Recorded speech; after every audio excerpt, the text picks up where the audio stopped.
everybody, this is Mary and Callie Owen. And this is David Owen. And this is You Show Me Yours, the podcast where a married couple talks about the movies and television that they loved before the first date. And today, I was made to watch Tombstone. Yes, Tombstone. Whoo! Tombstone. That was a lot. Tombstone. Yes, it's a lot. It's a lot for one movie. It's a lot just in general. Tombstone, of course, is the 1993 George Cosmatos, probably. Cosmatos film. Don't make fun of I'm not making fun of his names. name. I don't know. Is it it's Greek? I assume. It looks That's why I Greek. think Cosmatos. Cosmatos. George Cosmatos film about it tells the historical story of Wyatt Earp and the town of Tombstone, which was a real town in Arizona. And it's just a heck of a movie. There's a lot going on. Yeah. It's everybody famous in 1993 is there, and it's just a fun time. Really everybody. And who's famous in 1983, and some people who weren't famous till later, and they're still there. We will break down the star-studdedness of this movie momentarily. If you've never seen Tombstone, a brief recounting of Tombstone, the Earp brothers, which is in the movie, is Wyatt, Virgil, and Morgan. Apparently, there were more Earp brothers. I think there was a Jim and a Warren as well. But they didn't go into the lawman field. So I think what I read was Jim was a former lawman, but he did go to Tombstone with the brothers, but was just like, I'm done. No, I'm not. You're not dragging me back in. Yeah. I'm just going to be a bartender. And he just like peaced out and was, cheering them on from the sidelines, but like he was like, nope, I'm not doing it. As some of these guys seem to do, and then not so much, but yeah. So the Wyatt is riding his Dodge City fame, which the movie makes a point of saying, like, while he is a famous lawman, he had only ever had one shootout and killed one person before. Okay, I know the name Wyatt Earp, but like, what is he primarily famous for? Is this like a little known factoid about Wyatt Earp in Tombstone, or is he more known for the he's more known for this, but I think he was just frontier lawman, and maybe somebody wrote a book about him. I can never remember. Like, there were several of these guys that like got, their stories got sort of, embiggened by almost tall tale-esque stories. Well, and they all go together in my head. These two and Billy the Kid and Jesse James and Wild Bill Hickok and Annie Oakley. And I know they were all from different time periods and different sides of the law and different parts of the country.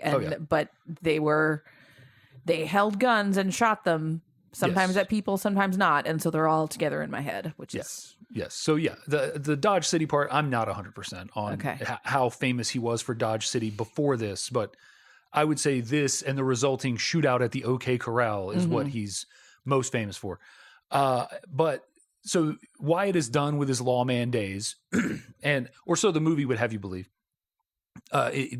In the reality of it, and we'll talk about the history of it, is a little bit different. We'll talk about the history later. And he just wants to settle down. And he's come to this frontier town, where everybody's making money hand over fist. Because it's a silver mine is the thing. They found silver in the Arizona territories or whatever. And everybody's coming out to make their fortune. And Tombstone is this emerging, bustling frontier town that is, very quickly sort of becoming a sophisticated place to be. I think they described it as the Paris of the West. Yes, that it'll be more famous than San Francisco in a few years. And they run afoul of the local gang called the Cowboys. The Cowboys are known for their red sashes that they wear. And the Cowboys kind of run the town. There's this sort of like ineffective sheriff that's there. And he just kind of there's a county sheriff who is like a real political schmoozer. He's also the tax collector, and he sits on the board that assigns the lots in town. Like he's just a And politician. Did you catch he's like the nonpartisan anti-Chinese commission Yes, or yes. something? That was Yes. a Oh, of nice course, yes. nice spot to end in there. Yeah. And so he lets them do whatever they want because he's just a political figurehead. He's a county sheriff. Yeah, he's slimy. The marshal of the town is an older guy who is just sort of like, you know, tries to stay neutral, you know, that sort of thing. And so the cowboys just basically run the town. And over the course of the movie, the Virgil especially, who is the older Earp brother, but really all of them see the grip the cowboys have on this town and how it's hurting the people, yada, yada, yada. They run afoul of the cowboys through some various shenanigans, and they end up having a shootout with some of the cowboys at the OK Corral.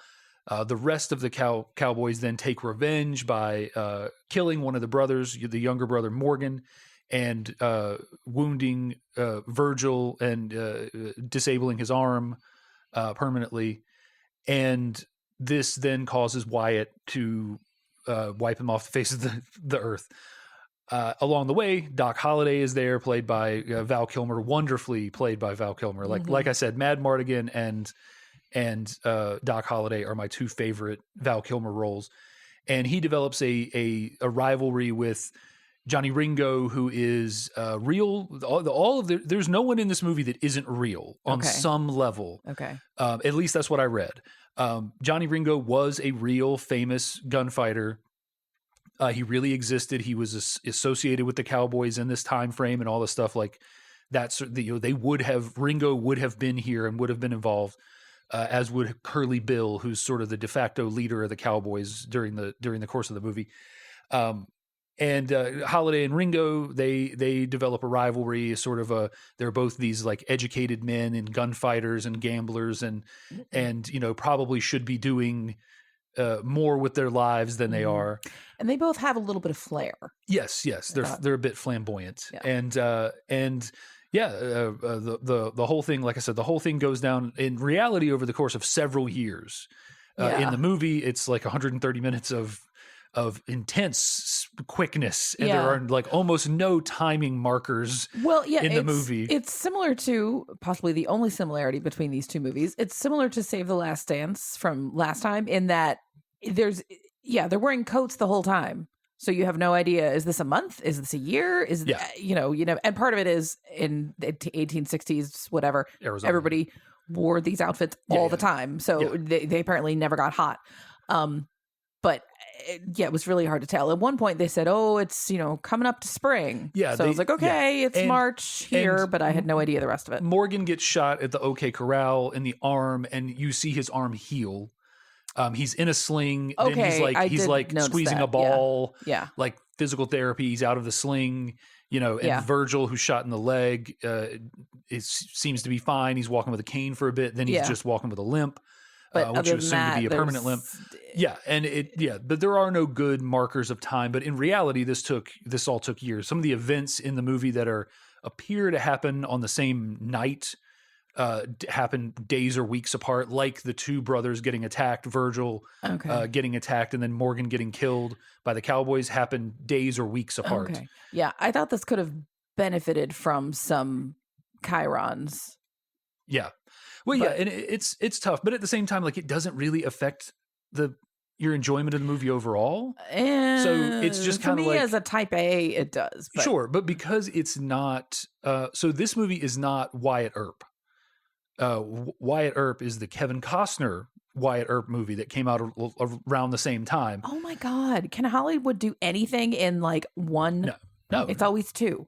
Yes, and this one is the much more stylized version. So this movie was meant to be out there with Unforgiven and the Quick and the Dead, which if you haven't seen The Quick and the Dead, I have not. We will be watching that. The Quick and the Dead, another star-studded. Is that the one with Sharon Stone? Yes. Okay. Another star-studded Western. And where does Young Guns fit in this? Young Guns is the same time. And is that the other people that I'm thinking of, Billy the Kid and Yes, Billy the Kid other is two? in Okay. is in Young Guns. Okay. Young Guns is a little bit earlier. It's like about 6 years Okay. earlier in like 84, 86, 88, maybe. I don't know. Oh, is it really? Okay. It's earlier. I'd have to Okay. look it up, but it's earlier. Okay. And it's more of a what if this isn't the case, but it's more like a what if John Hughes made a Western sort of thing. It's like, and that Well, I one is know it's that incredibly whole historically crop inaccurate. of actors. Yes, yes. So And there it's was incredibly historically inaccurate. yeah, there was a period where we were Hollywood was coming out with cowboy stuff left and right. Yeah, well, so And that's the there's thing. like there was a Bon Jovi.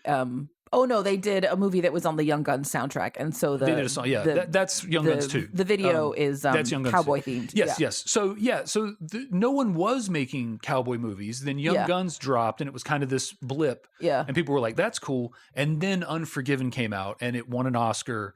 And everybody started for like 10 years after, everybody was making westerns. Yeah. Remaking like 3:10 to Yuma and all these other movies. Oh yeah.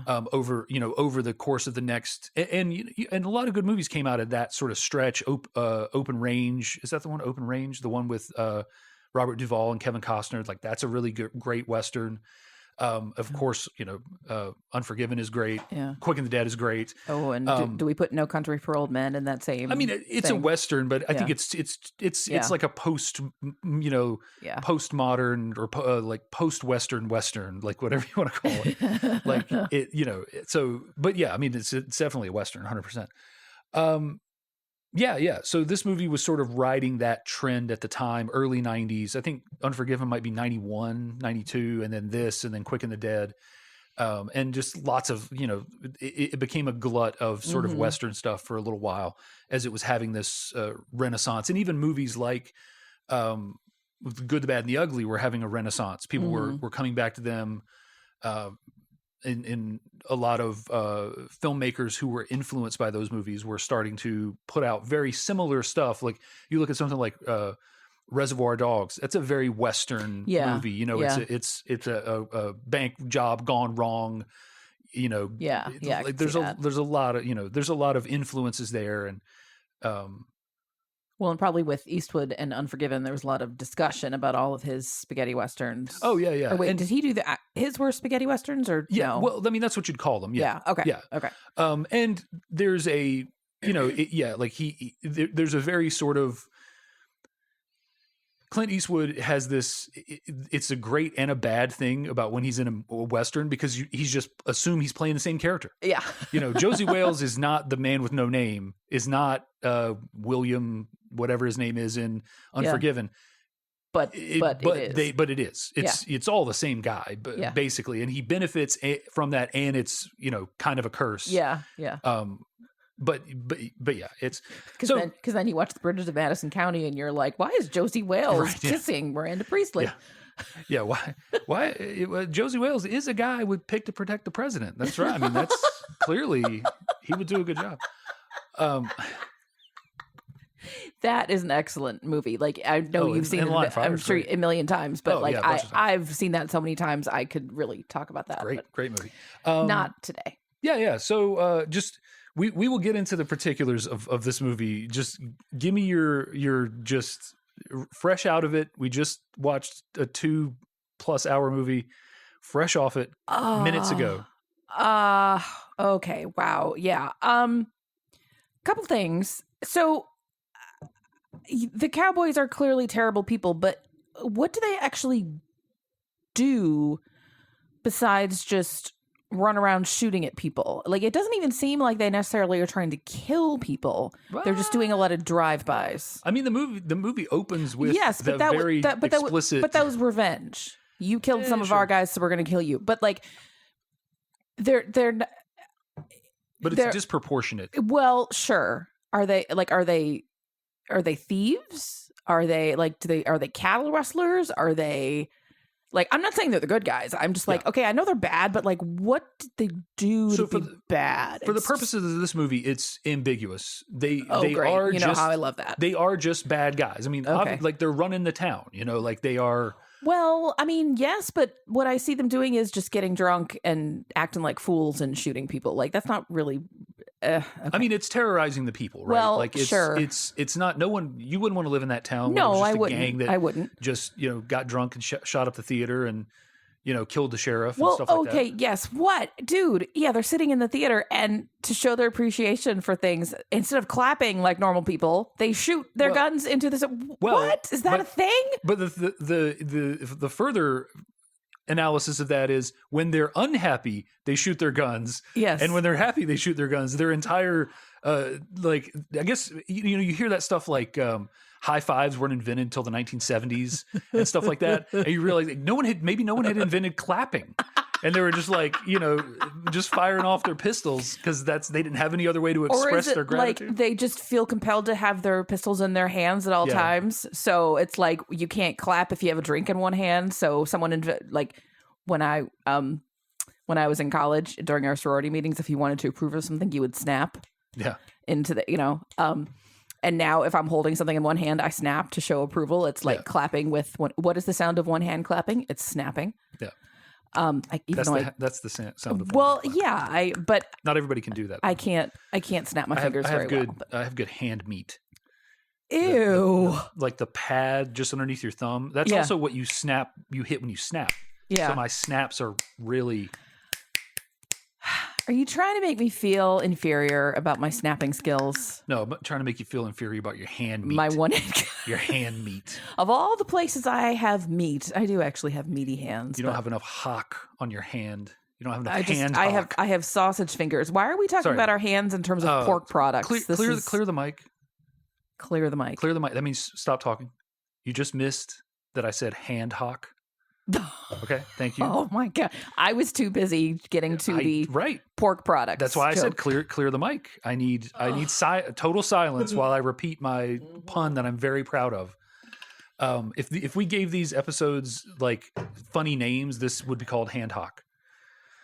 But anyway, yes, I have a superior hand hock to you. Okay, but anyway, yeah. So they shoot their guns off for any emotion. Oh yeah, whatever. Like they don't like it, they shoot. Yeah. They do like it, they shoot. And what's his face? When he's high, he shoots the guns. Yes. And when he's on the opium. Yeah. Because a lot of people on the this movie taught me in the Midwest, in the Old West, and maybe the Midwest, lot of laudanum, a lot of opium being smoked. Yeah. Well, yeah. What I said was So early on, we see Mrs. Wyatt. She's Maddie.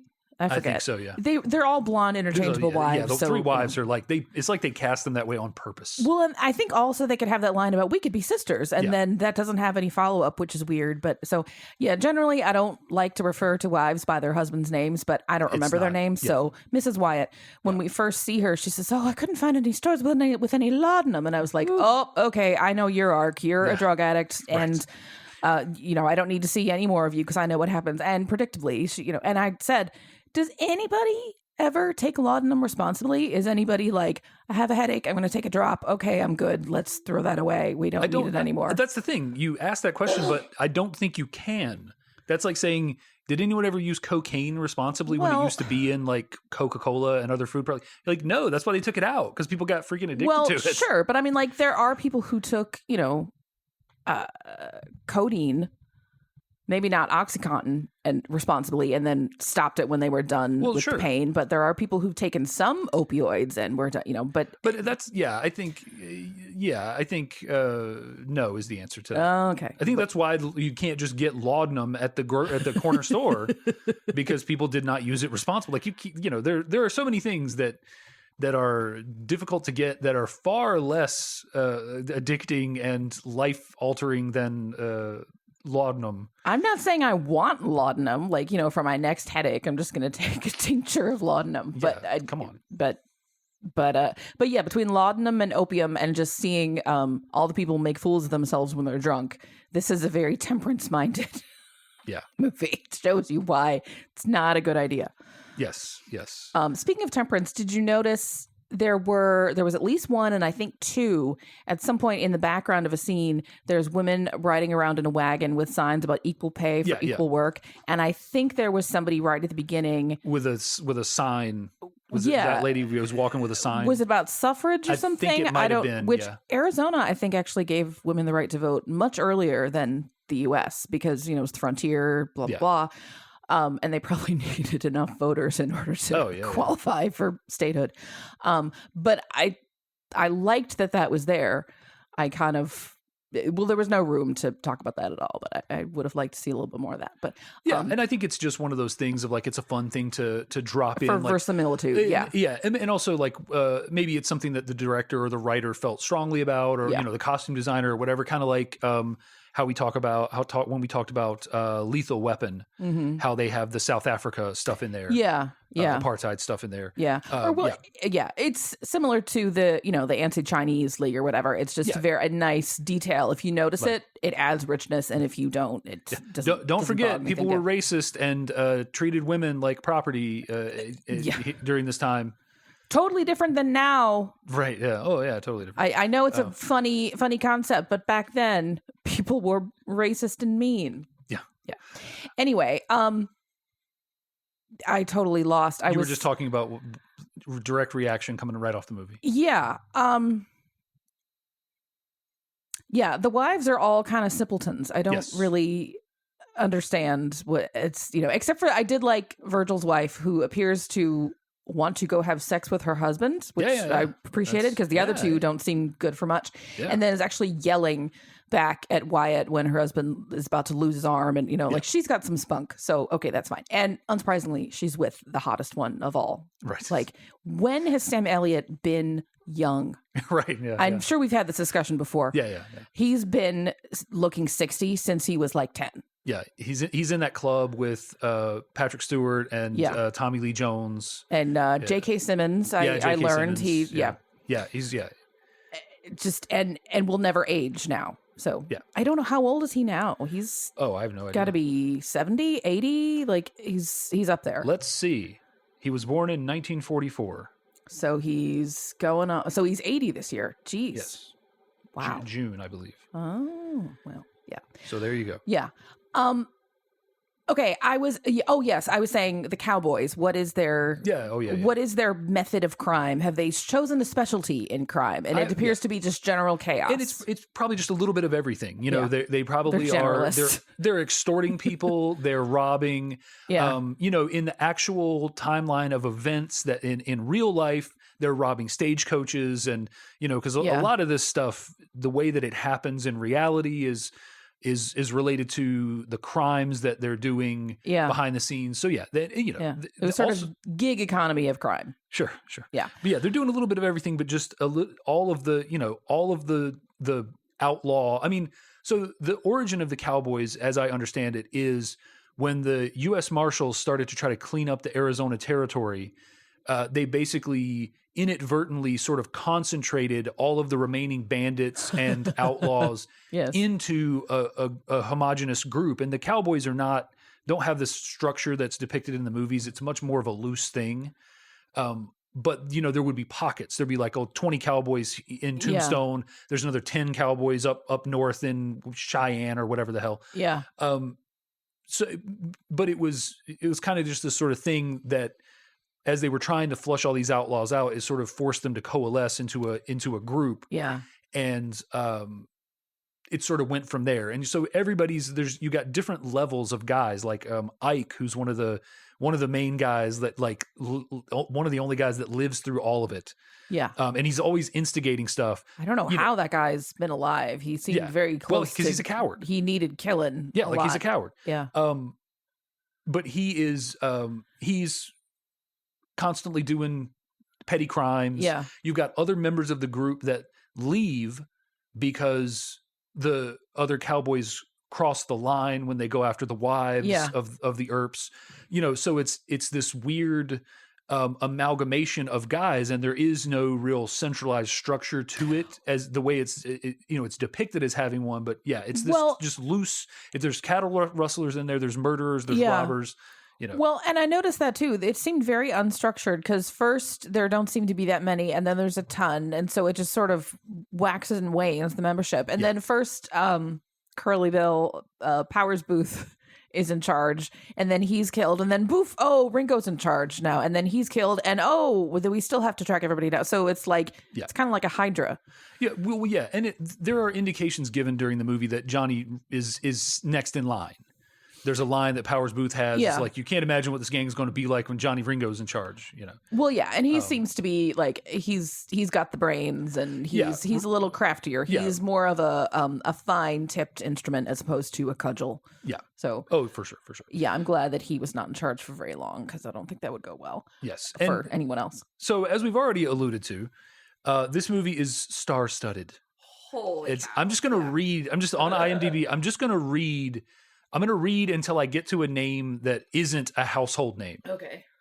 Kurt Russell, Val Kilmer, Sam Elliott, Bill Paxton, Powers Booth, Michael Biehn, which may not be a household name for you. I don't know who that is, but for anyone who watched sci-fi, he's in Terminator, he's in Aliens, you know, he's all over the place. Okay. Charlton Heston. That was amazing. I thought I was done with the star-studded name reveals, and then I was like, I know that voice. Jason Priestley. That was fantastic too. Oh God. And this was like 90210 was just all over the place. And this, he was like, this is my big break. Yes. And then you start to get Stephen Lang, John Tenny. That was the douchey sheriff. That is the ex Mr. Terry Hatcher. Oh, nice. But then you're right back into Thomas Hayden Church, Dana Delaney, skip a few, Joanna Pakula. I don't know who that is. That was. No, I know. I just don't know the actor. Then you're into Michael Rucker, and for people in the know, Harry Carey Jr. he was in a ton of westerns, the John Ford stuff. Yeah. Is that's son of? I don't know. Take me out to the ball game. I don't Harry think Carey? so. I don't think that's possible. No, that would be. But I don't know, because he's as old as. Like, I don't think the ages would line up. I don't know if he's related at all, and I'm not willing to do the research right now.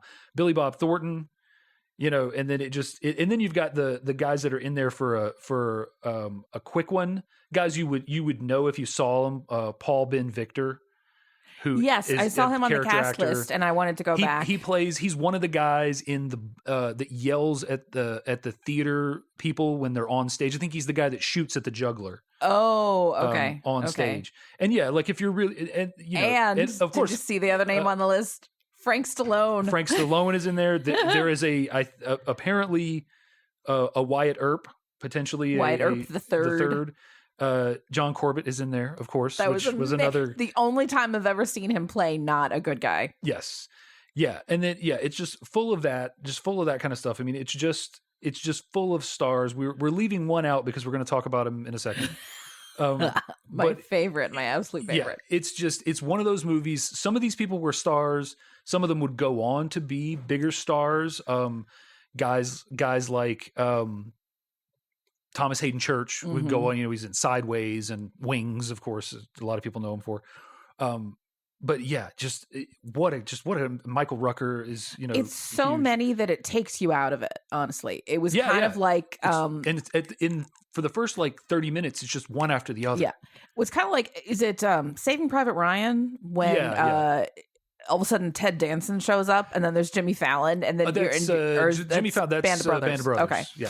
But yeah, and you're just like, oh, it's him, and you can't focus on the story because you're recognizing people everywhere. Famously, in that movie, they had kept the Matt Damon a surprise. Yeah, but they didn't. It was almost like not even on purpose, because when they started filming that, nobody knew who the hell Matt Damon was, and then Good Will Hunting came out, and it like became this like benefit to them that they had kind of kept it secret that he was in it, because they kind of wanted a nobody to play Private Ryan, and then it ended whoops. Well, what's funny about that too is, so the fake out, they have James Ryan, except not the one they're looking for, and it's Nathan Fillion, who now everybody knows, but at the time he was kind of a nobody. Yeah. But I mean, this is just the kind of thing, like, some of this was on purpose. Like, obviously, you know, Kurt Russell, Val Kilmer, Sean Elliott, Sam Elliott, Bill Paxton, like Powers Booth, these guys were stars at the time. Like, this was on purpose. Michael Biehn, you know, Charlton Heston, these guys were known names at the time. Yeah. But the rest of it, Jason Priestley and some of these guys, seeing them pop in there, especially Corbett isn't it just. Yeah, it's the Jason Priestley was just amazing, and it took me a while to recognize him because he's got glasses and a fake beard and mustache on, and it was. I read a trivia thing, and I'm glad that they didn't tell me who, but they said that of the main actors, everybody's facial hair was real except for one, and I don't know who. Oh well, I saw. So I was don't tell me if you know. Okay. Don't tell me. I don't ever want to know. Oh, all right. Because it's all great facial hair. Folks, I'll tell you what I know later. Yeah, you can secret. You can whisper it. Yeah. But yeah, like it's all, how authentic it is or it isn't is always up to the costumes and because there's this, progression of cowboy movies just as is pointed out really well in Back to the Future 3 when Doc dresses him up in the 50s like what he thought a cowboy would look like.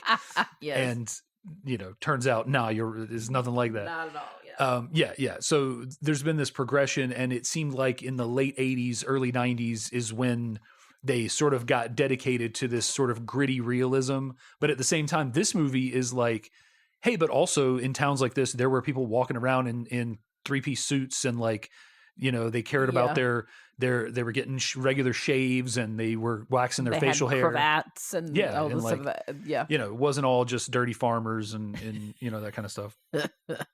But just speaking of the sheriff who is the most dandy of them all, I really wanted to see him get his comeuppance, and I don't think he did. They kill him at the end. Do they? Okay, I completely.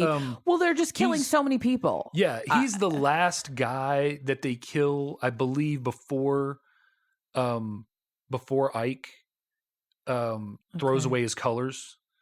Okay, they're that was through, just such and a he's rush. like, he's like flailing on his horse, and because at one point the crooked county sheriff deputizes a bunch of the cowboys. Yeah, and Wyatt has been deputized as a U.S. Marshal, and so it becomes almost this lawman versus lawman thing at some point. Sure. The other thing was we never. So Jason Priestley kind of hits his last straw moment, and he leaves. And I thought he was going to come back and do the right thing for what he never did either. Yeah, because he's like Behan's deputy and sort of is like a punching bag for the. Not literally, just they make fun of him because he's kind of slight and and not very tough. So they kind of keep him around to laugh at the cowboys. And he's finally had too much when the cowboys kill the actor that has been in town, which I suppose is now as a good time to talk about that as any. Oh my gosh! The actor, the thespian. Portrayed by which we mean actually an actor who was in town at their theater. This actor is playing an actor. Yes, in the movie. So for context, I have a thing where I confuse so many actors with the actor Billy Zane. Yes, and I frequently, when we're watching a movie, will say, "Is that Billy Zane?" And then it's not, and I'm embarrassed. Well, we at some point in the first 20 minutes of the movie, I said, "Is that Billy Zane?" as a joke, knowing that it wasn't. I mean, it sort of looked like him, but I was pretty sure it wasn't. And of course, this was hilarious to me because I knew what was coming. Oh yeah, you did a good job of hiding it. Yes. So, and then 10 minutes later, Stagecoach comes up and someone gets out, and it's Billy freaking Zane for real. I died. But we had to stop the movie. I was laughing so hard for like 20 minutes. He gets out in the most like flamboyant actor, and 1800s thespian is way. Like a curly mess, and just my god, no, it's amazing. I gotta say, he fully commits to everything he does. Oh yeah. So we're gonna watch a movie. Speaking of Billy Zane fully committing, we are gonna watch a movie called Demon Knight on this podcast, in which Billy Zane fully commits to his role. It is my favorite Billy Zane role. It's very hard for me to get Caledon Hockley from Titanic out of my head. Oh, but there was no Cal Hockley in this character. It was amazing. And he died because he was protecting Dana Delaney, and she didn't want to give up her watch when the stagecoach was robbed. Yeah. Jason Priestley was like, "No, you kill this beautiful man." Yeah, he touched his hand. Yeah. And then noticed that other people noticed, and he was like, "Okay, I'm leaving now. Bye." Yeah. Now, I wanted the subplot where Stagecoach, Priestley's character, I believe his name's Billy, rides off, and the Stagecoach rides off, cut to them stopping, a mile down the road. He wasn't really dead. Fabian, I was merely acting. He stands up, he wipes the grape jelly, the raspberry jam off of his shirt. I was merely acting. Wonderful ruse. And then Billy and Fabian is. We go off to San Francisco and we can live happily. He gets on Fabian's horse and they ride away together. That would have been nice. For 1993, I feel like that was kind of overt. Yeah, I think there was definitely some. There was subtext there if you wanted it to be there, but there was also plausible deniability. To me, it's completely obvious because the first time that what's his face, Jason Priestley, sees Billy Zane, he's like, "Oh, how beautiful!" Yes, and like you said, he's slight and he doesn't have this bushy facial hair, and he seems sensitive. And he's very into theater, and he's explaining to the cowboys what's going on the stage, so he knows theater and he's well read. Clearly, yeah. And in '93, was that supposed to be subtle? I think it's like I said, I think it's plausible deniability. It's just like, it's that sort of thing where you turn it around and go, why are you just assuming that a non-masculine man is gay automatically? Like, actually, he is definitely gay. The subtext is there. But why are you assuming this? What are you, some kind of bigot? It's that sort of thing of where if it's going to be a problem, they can just say like, no, like. We never show anything. Like he was really touched by this actor's performance. Like he can appreciate the finer things. Like, and also back then dandies were a thing. Yeah. Like it's not true. Like a really well manicured man, well kept, with the mustache perfectly waxed up and all the like. Well, that's true. Totally the sheriff, John Tenney, is just as dapper. The only reason we know he's not gay is that apparently he's stooping Josephine, which we don't really see, but is or he isn't. She seems like the kind that would string him along. Well, yeah, and isn't she? She's living in his house. I think so. Well, that's the. There's so much going on, and I'm very confused about. Yes.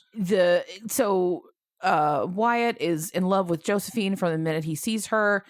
Why, we don't know. She's in love with him. Also, you can intuit that. And. Well, shall we? I have love story question mark on please. On the like list. I'm very I guess I'm more of a prude than I thought, but like to cast this as a love story when he's married the whole time and we're just waiting for his wife to overdose on laudanum, I'm not. It's a little unsavory. So that's the thing, right? Do you believe that people love who they love, or do you believe that just because you chose to marry someone who was the best you could do at the time, I do believe people love who they love, but also you've made commitments and you need to stick to them. And we have no indication that he breaks those commitments. Oh, he waits until he gets the letter that says she's dead, and then he's like, okay. Well, it's years after, like the Vendetta ride it takes years in real time. Well, like she's been dead for years before he meets up with Josephine again. Okay, well, the movie did not make that clear. Does not make that clear, but that was the case. Well, also, okay, yes, by the way, one more confusing thing. So, like, they're killing. All of a sudden, we're at the sanatorium in Colorado, where Doc is dying of tuberculosis, which he's been doing by inches this whole time. And I was like, wait, what happened? Why did we stop the killing? Did we get the last one? I couldn't. Yeah. It was not. Okay. So it just seems like, I don't know. I feel like the movie was using very clear language. So how many times have you seen this? 3 times. So this is the 3rd time I've seen it. Yeah. But I think the movie's using very clear language. Like, but I haven't seen this movie in like 20 years. I think it's using very clear language. I mean, so they are literally chasing a group of men, and little by little, that group is getting smaller that they're chasing, and you're seeing them shooting, and there is then there's Behan left. They shoot him. Then there's just Ike left. He takes off his sash and he lets it go into the wind. Sure. Then there is a shot of the riders putting away their guns and slowing down. and then we cut to Doc in that the was sanatorium. too subtle for me. Okay, I mean it just feels like the language of filmmaking for me. But if it was too subtle, it's too subtle. It's no. fine. Like it's one of those movies. It's so long and it has so much in it. Yes, I think they just have to rely on that sort of language of filmmaking. You know, they instead of, like I said, they're not really telling you that a lot of time is passing. You just have to kind of trust that, like, well, how long would it take them to hunt down and kill 60 men or 30 men or whatever? Well, so what you do is you have, Earp and company, they slow down and they stop the horses and they just pause and they say, okay. Sure, but Got also it. Like, understand, there's ways to indicate that we're done. There are, but there are also editing concerns and time. So I have no doubt they probably have a more explicit cut of this movie, and it's 4 hours long. I don't think. Okay, getting it down to, they probably have a cut where there are, there's a beautiful shot of the sun setting on the prairie, and it says 6 months later. Like, I imagine that they have all that, but at a certain point they're just like, whatever, like it's they got to that phase. Work. They got to that phase of editing where they're like, I hate this entire thing. I don't care. People will figure it out, or they won't. Yeah, I've been there. But also, like I said, I've this is the third time I've watched this movie, and I haven't seen this movie in 20 years. Okay, and it's not a slight against you that you needed more information. That's fine. It was, I got it, and I don't think it was so obvious that you're stupid for missing it, but I don't think it was so covert that most people miss it. Well, okay. Well, anyway, so they're done with killing. He finds Doc. Doc dies. He finds Josephine. Yeah, the love story. Back to discussing that. Yeah. Right. The love story. Yeah. So the thing is, and again, maybe this is just me having been a student of film. So when we meet Wyatt, he is defying his nature, right? Okay. He is a wild lawman, and he's trying to settle down with a wife that you see from the very beginning. The very first interaction from them, there's gravel on that road, like it's not smooth. Okay. He's like, she has the law in them, and can't you cut back on that? Yeah, can't you cut back on that? Maybe you should see a doctor. So you're immediately, like, to make it a more overt. He is like a wild stallion, right? Mm-hmm. To harken back to Bill and Ted. He's not meant to be broken and kept in a pen. He's meant to be running. Or he just wants to dance. Sure. But he's trying to do what's expected of him, because he's obviously been more affected by his gunfight, whatever gunfight he had in Dodge City, and he is defying his own nature, which is to be a wild, unbroken beast of the prairie. Sure. And he's trying to settle down. When he sees her, he sees a free spirit who is doing what he secretly wants to be doing. Mm-hmm. And she looks at him and sees that in kind. They see each other for what they each are. They are these free spirits that just want to roam. They don't want to be pinned down. They don't want to be married. They don't want kids. And they have a conversation, Josephine and Wyatt, in which he's trying to convince himself more than her that his idea of a perfect life would be to settle down with a bunch of kids. Yeah. He doesn't want that. That's not him. And she knows that, and she sees that. And all that Maddie has to offer him is this version of himself that he isn't and can never be. It's the reason that he eventually gets back into law enforcement. And I think that's, I look at you're very sort of, it's not explicit. I don't want to say explicit, but all of the indicators are there that Wyatt is trying to force his square peg into a round hole. And this is not going to work for him. It's not the life that someone like him needs. Virgil, yes. Morgan, yes. Virgil could get by, on some level. He ultimately, Virgil, his character can't stand for the injustice that he sees around him because he's a lawman at heart.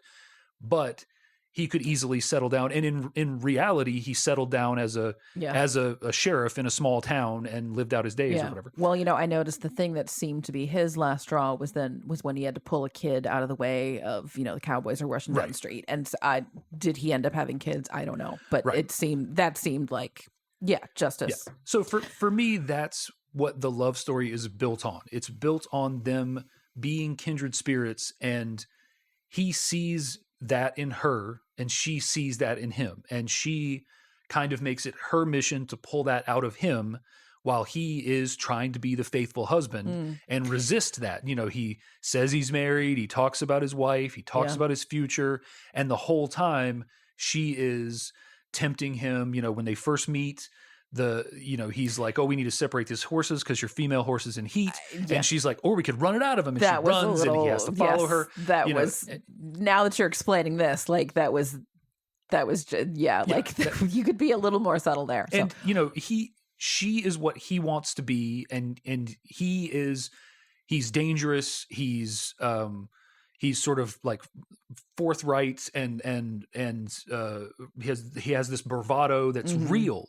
Unlike Behan, who has this bravado that isn't real.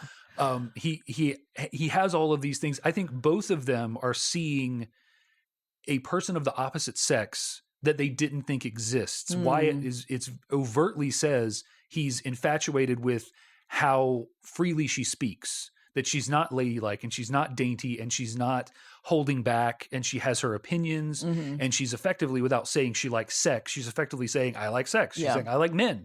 Yeah. If that's, I don't have time to pretend that I don't. Yeah. And he's seeing this woman that is, he thought Maddie is everything that he should want because she's exactly the kind of woman that Wyatt Earp should have as a wife. She's a petite little China shepherdess doll. Right. Who's going to give him a couple of kids or whatever. And Josephine is this stallion that can run alongside him on the prairie. Well, two things. Sure. I feel like we've I guess maybe when we watched Stargate, we talked about how a lot of Kurt Russell movies, there's usually a close up where like there's some muscle in his jaw that's vibrating as a symbol of like he's holding back the emotion, whatever. They did not have that here. That could have been used very well. Yeah, maybe. Of all the movies that you want to see that, that would have been. Because I really, I hear what you're saying, and I guess I get it, but I didn't really get that from him. But yeah, use the Kurt Russell patented twitching jaw that would have been called for. I think it's always interesting when you have period pieces and you have to remember that a certain character would have been much more of an outcast in that period than they are now. Like in the 1860s, like I don't think an actress who walked around with, does she have lots of cleavage, or is it's Doc's girl? She does at one point. She wears a silver dress the first night in town. She's an actress though, which was not really a respectable position. Yeah. And she would, in no way would she have been a suitable spouse for. You're talking about Mrs. Wyatt is perfect. She's definitely not. But it's odd to think about. An actress who is just flouting all these rules of propriety, and a lawman who seems to be concerned with propriety. Yeah. That they would be a good match. I don't know. Like, I hear what you're saying. I get the explanation, but we look at it now and we're like, oh, she's an actress. Okay, fine. Like, no, not fine. 150 years ago, that was like, oh my God, you might as well be a prostitute. Like, So my favorite thing about that love story aspect of this movie is that he's enamored with her when he first sees her. Like she's his type on some level because he's got this petite blonde and it's Dana Delaney. Like, the way they talked about it, I thought that they had known each other earlier. You give that sort of, and I think that's intentional. They do know each other. They don't actually. But my favorite part is that's not where he falls in love with her. He falls in love with her when he doesn't even know it's her. he is enamored by the person playing the devil Oh, yeah. in the Faust. He Yeah. doesn't know who it is, but he's drawn to it. And when she takes the mask off and it's her, that's when he falls in love with her because he saw something. He didn't know who that was. Mm-hmm. It was a person in a mask, but he saw something about the way they moved and the way they carried themselves that he was drawn to. And then when she took the mask off, that was it. That was when he was caught. And then that's when he's an oak and he's gonna resist. But from that moment, he's caught. He's enamored with her and what she represents, like at a distance. But I really think that that's the moment where he and there's something like super poetic about he falls in love with Before he knows falls who in she love is. before he's even seen her face. And then the moment the mask comes off, it's like it makes perfect sense. The piece clicks into place. Sure. And he does, like, the first night she wants to dance, he doesn't dance. Like, he's trying to be the faithful husband. Like, he's playing his role. Like, yes, he is indulging. He goes on the ride. They have a conversation in the woods alone together. They sit on a blanket amongst wildflowers, Yeah. So yeah, like it's very it wouldn't be if the church ladies saw them, it would be you know very inappropriate. The church ladies or the church lady. What? The church what? Oh, the church lady. Isn't that special? Satan. Okay. Oh, I could have put the echo on the our mixing board has an echo. He's literally cavorting with Satan. Satan. Yeah. So, but the love story hits or it doesn't hit, whatever. Yeah, it's not my favorite part. And this is not a movie that I've seen a bunch. There are certain movies where I have this sort of deep analysis because I've seen the movies a bunch of times. Most of everything I'm telling you right now is coming from this viewing of the movie. It's just from my impressions of seeing it this time for the first time in like 20 years. Last time I saw this, I had it on VHS. And I don't think we've had a VCR in 15 years. No. So it would have been at least 15. Yeah. I'm betting 20 years ago. Yeah. Well, the whole Faust thing, I feel like that took like 6 minutes on stage. Yeah. I was underwhelmed by that, so I don't. Well, anyway. I mean, that's a character building thing, right? Like they're trying to show you how the cowboys are reacting to this. Sure. You're supposed to be seeing Wyatt's sort of growing frustration, but also he's one of the key character things for Wyatt early in the movie is that he's just ignoring it. Yeah. Even when out in the street, Curly Bill is high on opium and he's ultimately going to kill the sheriff. He is just the marshal. Yeah, the marshal. He's just ignoring it. Not my business. It's not my business. Yeah. And Virgil ultimately can't ignore it, and it drags them all in. But he is just trying and trying and trying until finally he has to back his brother's play. And but in reality, and we'll end on sort of some what was it really like kind of stuff. So in reality, Earp and Wyatt and Behan ran against each other for county sheriff for like territory sheriff or something because the county Cochise County didn't exist when the events of this movie took place. But they ran against each other, and Behan actually convinced Earp Wyatt to drop out and promised that he would give him the under sheriff position, basically deputy. If the position that would go to Billy, right? If he would just drop out, he would give him that. Then he doesn't give it to him. So Wyatt drops out. Behan wins the role of sheriff, and he ultimately doesn't fulfill his promise to give all of the Earps that sort of under sheriff position. So Wyatt sort of continues to build his political clout, and that's where some of this conflict and stuff ends up coming in. It's almost like Walking Tall, kind of. A little bit, yeah. So some of the stuff that is it's little stuff. Like, so one thing I will say is everything I read, it says this movie is incredibly historically accurate. Oh, okay. In terms of the stuff that happens, the order is a lot is where most stuff gets kind of messed up. Some of the individual people, some of the individual things that happen didn't happen exactly that way, but like they're never really putting people in places that they weren't. But for the most part, they really tried to keep it pretty accurate. It's little things like the Earps got to Tombstone way before. They are shown turning up in a Tombstone that's already sort of mid stride. It's taken over by the Yeah. cowboys. The sheriff and the marshal are in their pockets, et cetera, et cetera. He gets there way earlier. He runs for sheriff. And a lot of the timeline stuff, as far as, it really goes quickly how they go from, we don't want any part of it. Even Virgil, and it's down to movie editing, but Virgil turns on a dime. Mm-hmm. The mayor is in there asking them. The mayor, another actor we didn't mention, Yeah. is in there asking them, please, after the marshal has been killed, I need you. I need you guys. You're respected lawmen, and they just flat turn him down. And then that night, walking home is when Virgil has the experience with the kid and basically changes his mind. Mm-hmm.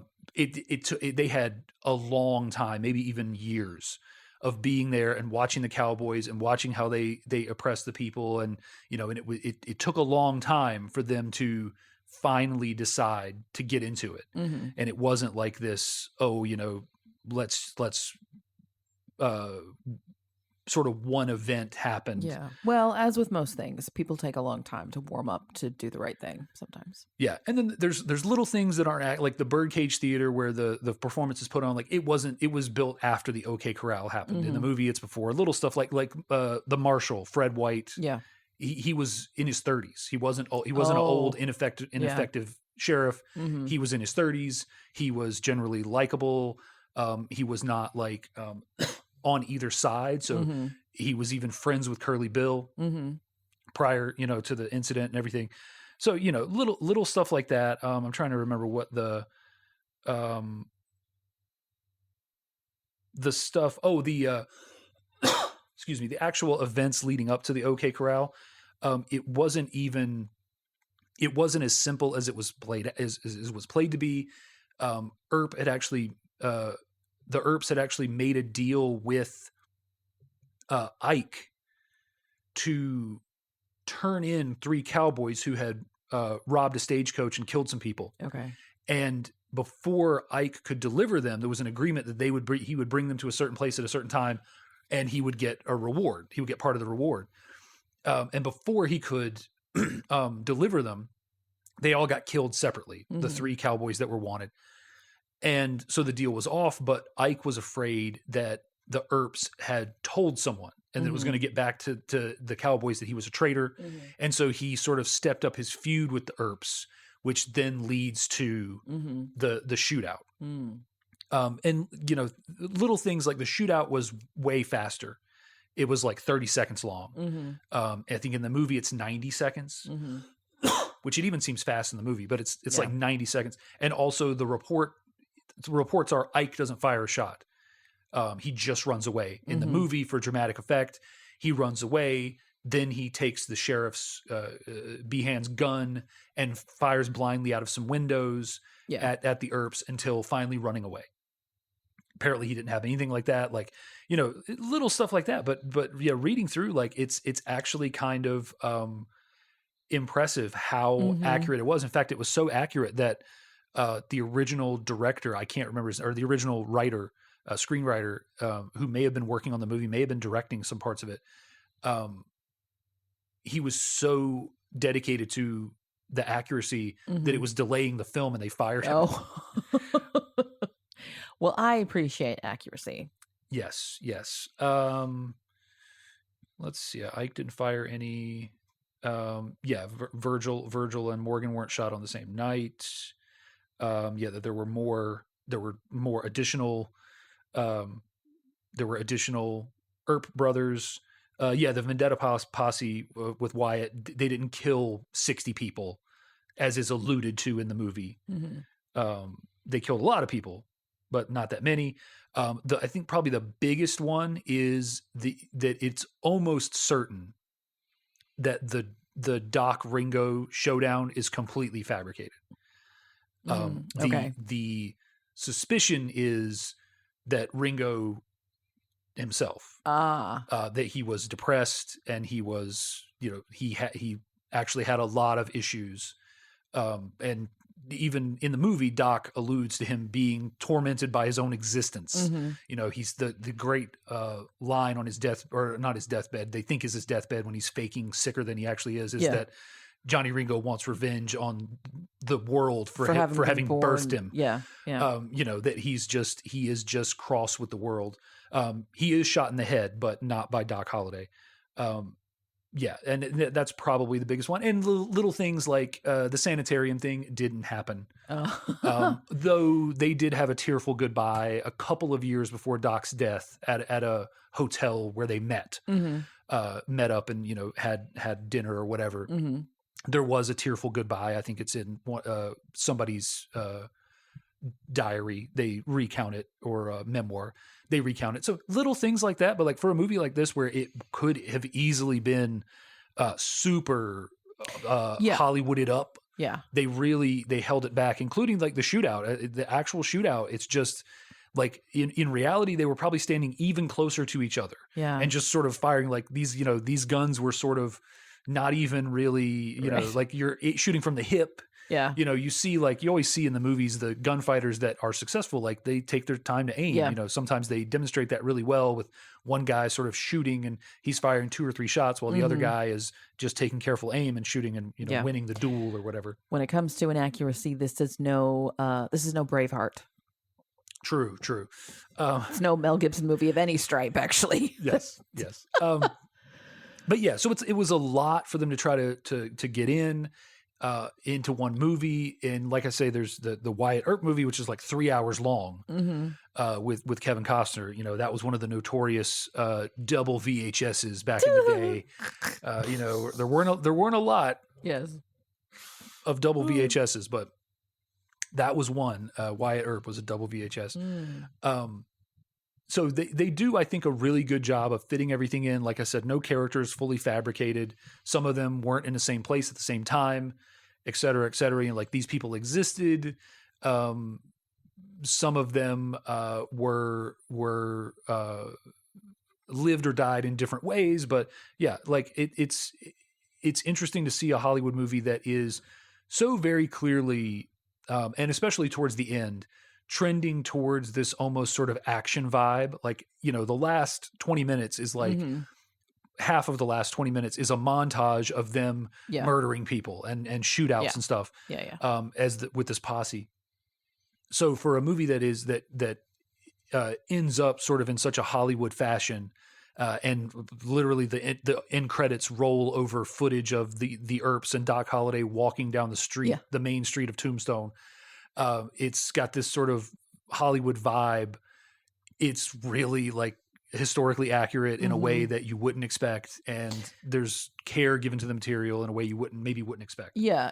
I always appreciate accuracy when so much Hollywood stuff is, whether it's historical accuracy or cultural or technical, they're just like, whatever, we don't care. It's like A Knight's Tale.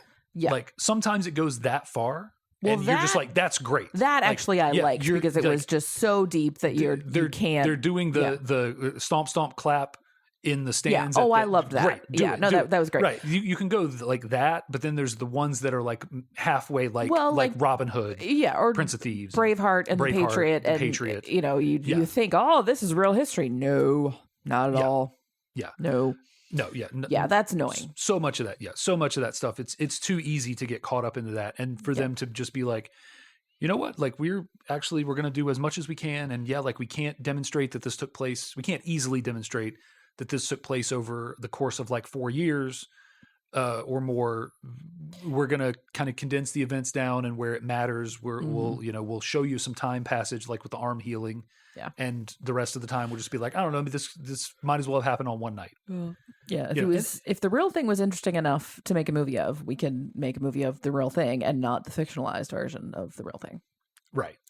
So yeah. But I think that's we're pretty good. Yeah, folks, that's Tombstone. We would love to know what you think about Tombstone. Who was the actor who delighted you most, and why was it Billy Zane or maybe Jason Priestley? Whatever. I don't know your life. Let us know. You can reach us in two different ways. You can send us an email or you can find us on Facebook. Our handle's the same for both. It's YSMY Podcast, YSMY for You Show Me Yours. You can email us at gmail.com or message us through Facebook. Also on Facebook, you can find a link to all of our episodes, plus any other fun stuff that we find. We have new episodes every 2 weeks, so every other Wednesday. So 2 weeks from today, no matter when you're listening, there'll be a new episode right there for you. In April, we are doing what is now our annual After the First Date month. We met in April 21 years ago. Holy smokes. Jeez. Yeah, I know. And so in April, we talk about movies that we have seen separately in the 21 years since. And I'm hosting next time, and I will be showing Dave, Are You There, God? It's Me, Margaret. We're going to talk about periods and busts and crushes and everything but being a girl. Sweet. Yeah. I don't think I'm going to make our kid watch this one, but yes. Yeah. So, all right. So, we'll see you in 2 weeks. It was, oh my God, I can't talk. Focus. It's like Billy Zane. Billy Zane would want me to do well. Channel the power of Billy Zane. We will see you next time with Are You There, God? It's me, Margaret. In the meantime, this has been You Show Me Yours. Thanks for listening. Bye. Bye.